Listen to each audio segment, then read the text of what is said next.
Before I start the video, I just want to thank you all for all the support you guys showed on last video, as it means a lot.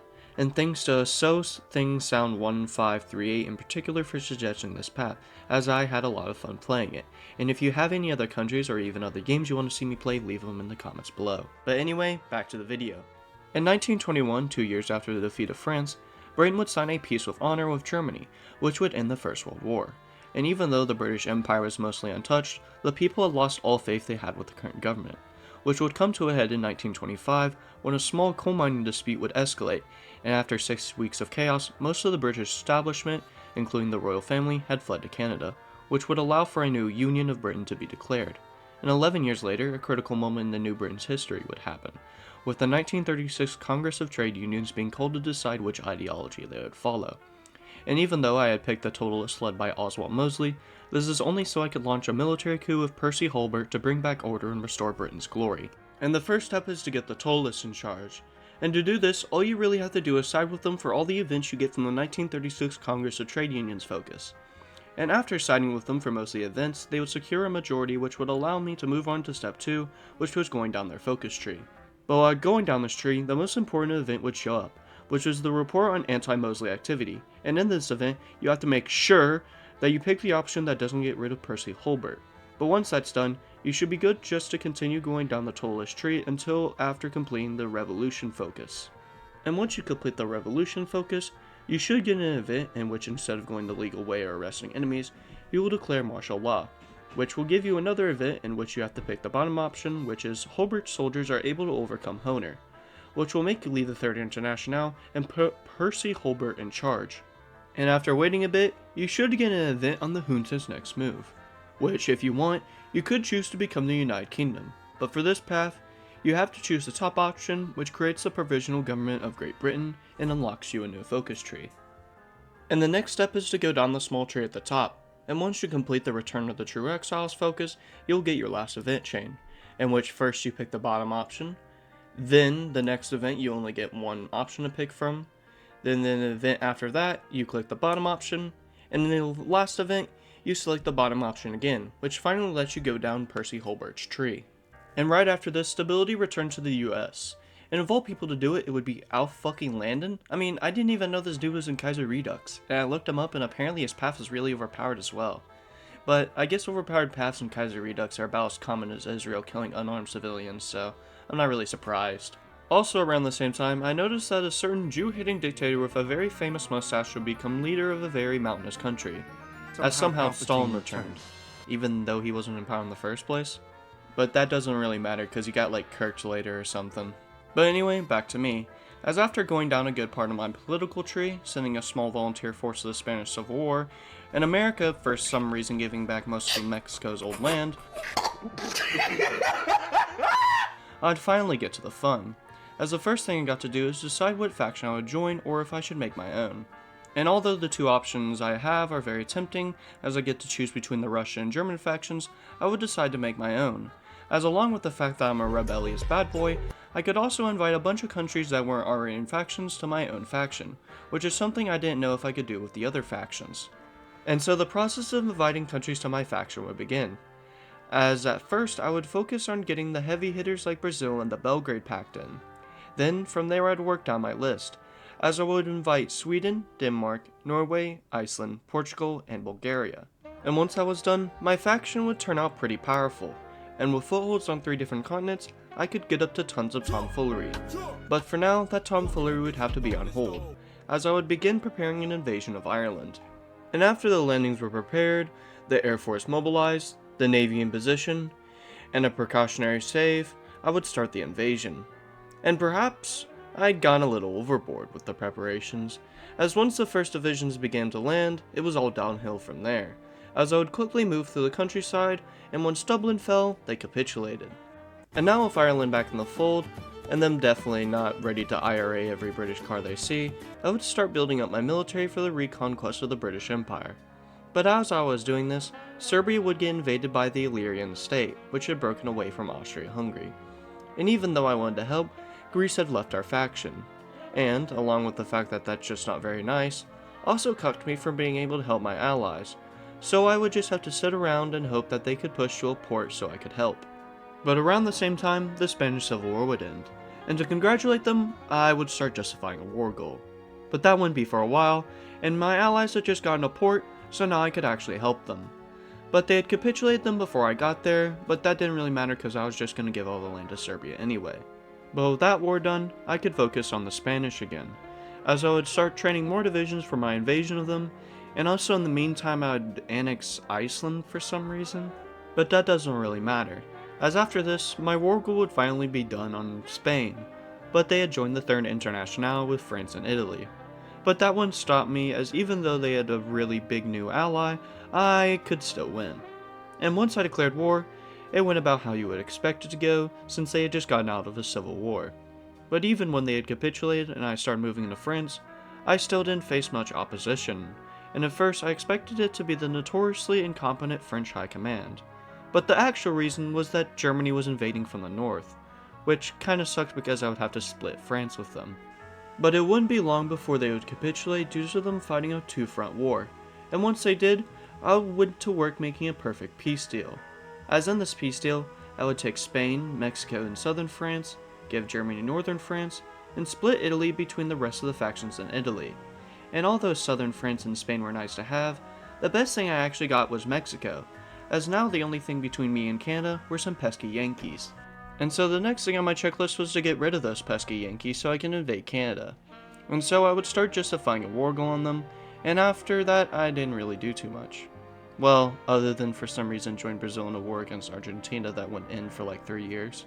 But anyway, after waiting and doing nothing for a while, my justification on America would be done, and I would begin my invasion. And the start of the invasion went according to plan, as I would make quick progress, and with a second army group about to be deployed, it seemed like nothing could stop me. Well, my whole plan just went out the window, as now the army group I was going to go send to finish off America is going to be used now to defend my Balkan allies. And although the front was rapidly collapsing, once my troops got there, it stabilized. But damn, are we not in a very good position. But even though we're in a tough spot, it doesn't mean I couldn't work some of my magic, as I would start getting to work. As first, the Hungarians would be nice enough to have left only a few troops to guard their backline, which would allow me to get a juicy encirclement in Romania. And that encirclement would leave their front open for another juicy encirclement.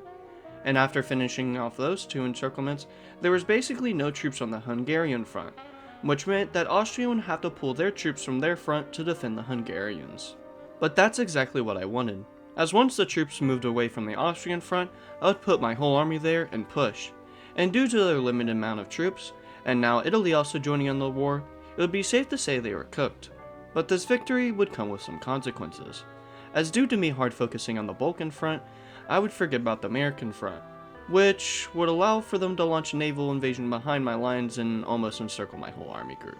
But now with my undivided attention given to the American front, it would start going a lot better, as I would start by dealing with the naval invasion in New Orleans. Then after that, and now of my second army group arriving, it would be a cakewalk, as I would start advancing as fast as I was at the start of the war, and after taking a lot more of the country, and capturing Washington, Boston, and New York City, they would capitulate. But now with America down, I would be one step closer to reuniting the British Empire. But as you can see, I still have a long way to go. But that doesn't really matter right now, as my top priority is getting Canada. But before I can do that, I have to decide what I'm going to do with America. And since I have the option, I might as well divide them. God, what have I done to you, my child? These are some of the ugliest fucking borders I've ever seen. But I'm not going to change them because they're funny. But anyway, back to Canada, as I would declare war on them. And with my vastly superior army, I would start advancing rapidly. In fact, I was so confident in my victory against them that I also decided to invade the Ottomans. Not only so I could get to the French Republic faster, but also so I could get some of my territories in Africa back.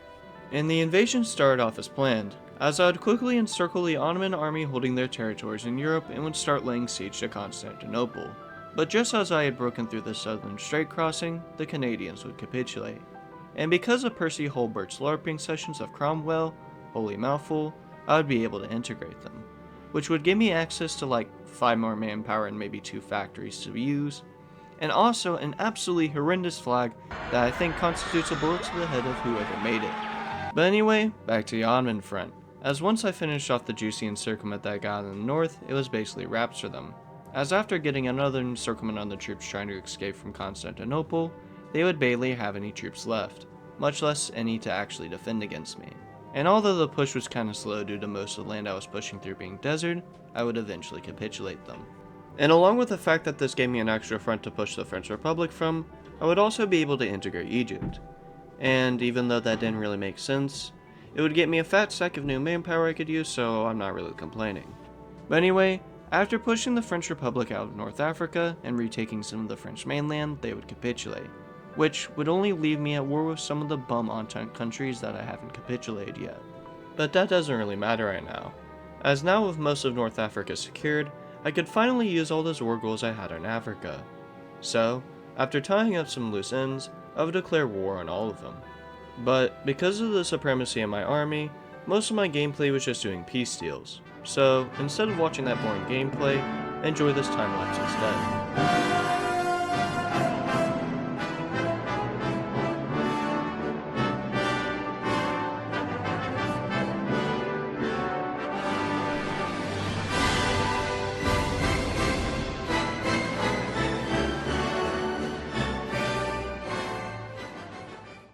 Well, that was fun. Now for some stuff that isn't as fun, as the next country I would invade would be India, which, although my army by themselves could beat them, for some reason, literally every fucking puppet I had decided now was the time to come actually fight a war, as they would send a tidal wave of troops to the front lines, which, because of the absolutely ridiculous number of divisions there would literally be no supply anywhere, and would cause my PC to run like a PS4 that has been used since launch. But if that wasn't bad enough, I would also invade Afghanistan to try and get around their lines, which, although I was able to push for a bit, it wouldn't be long before the lack of supply would just lead to me to be throwing bodies at them. But thankfully, some of the other fronts I were on were getting better, as the Japanese had gotten a landing off in Australia, which I would send troops to, and I would finally get around to finishing off Argentina. And around this time, I would get bored, so I would start looking at all the leaders of the world, with some looking suspiciously like modern political leaders. But anyway, I would get a breakthrough in Argentina, and after some pushing into them, they would capitulate. And after, I would finally put that Egyptian manpower to use, as I would make 2 more army groups. But this wasn't for India, as I had completely given up on that. Instead, these new army groups are going to be used for an invasion of Germany, which, at the time I thought was a good idea. But don't worry, I would learn my lesson soon enough. But anyway, once I got my whole army of them border, I would declare war. And the start of the war went spectacularly, as I would quickly get a breakthrough in France and get some encirclements across the whole front. But soon, I would start stalling out, as the flood of useless puppet troops have came. And I mean, just look at this. Do you think my PC is supposed to handle this? And along with all my frames, they would also take all of the supply. And so this war would turn into a game of how many bodies could be sent at their opponent as possible. Which, although I'd be winning this game, it would come at a very high price, as I would even have to resort to deleting some of my divisions just to keep the rest of them fully manned. And even when the Australians capitulated and I integrated them, it wouldn't really matter, as the manpower provided by them was a minuscule amount compared to the manpower I lost. But after a few more grueling months of fighting the Germans, I would finally capitulate them.